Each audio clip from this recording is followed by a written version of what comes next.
How to get rid of blackheads using Epsom salt and iodine pore cleansing solution. This highly effective do-it-yourself solution can be used safely at home to clear blackheads. Follow the following instructions to make your simple blackheads clearing solution. Dissolve 3 teaspoons of Epsom salt in 1.5 cups of water and add 9 drops of iodine. Boil the mixture and allow it to cool.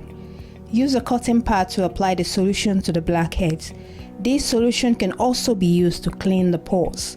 Use this twice every day until you see improvement. Other ways to remove blackheads.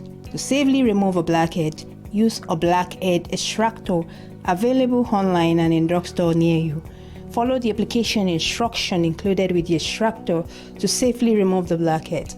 To prevent infection, ensure you wash your hands. For easy removal, make sure you soften the blackhead with hot water compressed for 15 minutes before using the blackhead extractors.